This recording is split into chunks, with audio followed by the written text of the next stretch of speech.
perkenalkan nama saya Maria Roslina Silaban, mahasiswa Kesehatan Masyarakat dari Universitas Sari Mutiara. Nah, di video ini saya akan menjelaskan sedikit tentang limbah padat. Selamat menonton. Apa itu limbah padat? Nah, menurut Undang-Undang Nomor 18 Tahun 2008, limbah padat didefinisikan sebagai sisa kegiatan sehari-hari manusia ataupun proses alam yang berbentuk padat. Nah, limbah seringkali kita artikan sebagai bahan sisa ataupun sampah. Nah, berikut ini ada beberapa sumber-sumber limbah padat. Yang pertama, sampah buangan pemukiman penduduk.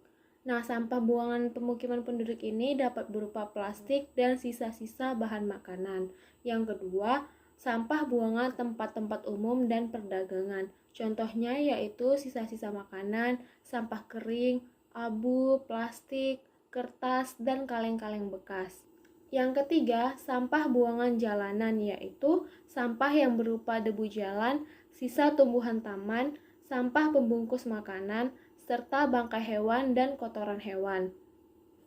Dan yang terakhir yaitu limbah industri, contohnya yaitu sampah basah, sisa bahan baku dan bahan jadi, serta sisa bahan bangunan. Selanjutnya, ada beberapa dampak dari limbah padat, yaitu timbulnya gas beracun seperti asam sulfida, amoniak, metana, dan karbon dioksida. Yang kedua, dampak terhadap kesehatan. Nah, dampak terhadap kesehatan ini dapat menimbulkan penyakit seperti diare dan tifus. Penyakit ini terjadi karena virus yang berasal dari sampah dengan pengelolaan yang tidak tepat. Penyakit lainnya yaitu penyakit kulit seperti kudis dan kurap. Dampak selanjutnya yaitu penurunan kualitas air.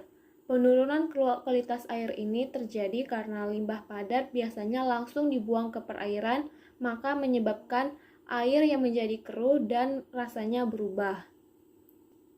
Dan yang terakhir, limbah padat ini dapat menyebabkan kerusakan permukaan tanah. Ada 4 tahapan pengelolaan limbah padat menurut SNI. Yang pertama, pemilahan atau pewadahan. Yang kedua, pengumpulan. Yang ketiga, pemindahan. Dan yang keempat, pengangkutan. Selanjutnya, pembuangan di tempat pembuangan akhir. Nah, pembuangan akhir adalah tempat di mana dilakukan kegiatan untuk mengisolasi limbah padat sehingga aman bagi lingkungan. Nah, persyaratan umum dan teknis lokal pembuangan akhir limbah padat harus sesuai dengan standar nasional Indonesia. Selanjutnya adalah penanganan limbah organik padat. Limbah organik yang di sini dimaksud adalah limbah yang mudah terurai oleh mikroorganisme. Nah, penanganan yang pertama adalah composting. Composting adalah cara pengolahan limbah padat organik menjadi kompos yang dijadikan pupuk untuk tanaman melalui proses fermentasi. Nah, bahan baku dari pembuatan kompos ini adalah limbah padat organik hijau seperti dedaunan, sisa makanan, kotoran hewan, dan lain sebagainya. Nah, dalam pembuatan kompos ini, bahan baku akan diuraikan oleh mikroorganisme. Pupuk kompos memiliki banyak kegunaan, diantaranya memperbaiki kualitas tanah, meningkatkan kemampuan tanah untuk melakukan pertukaran ion, membantu mengurangi volume sampah, dan yang terakhir adalah menyuburkan tanaman. Penanganan yang kedua adalah biogas. Biogas adalah bahan bakar alternatif hasil pengolahan dari limbah organik yang berupa kotoran hewan dan manusia. Nah, kandungan dalam biogas ini ada CH4 atau metana, CO2 karbon dioksida, dan H2S atau hidrogen sulfida. Nah, bahan-bahan inilah yang akan menjadi bahan bakar alternatif pengganti gas LPG dan bahan bakar lainnya.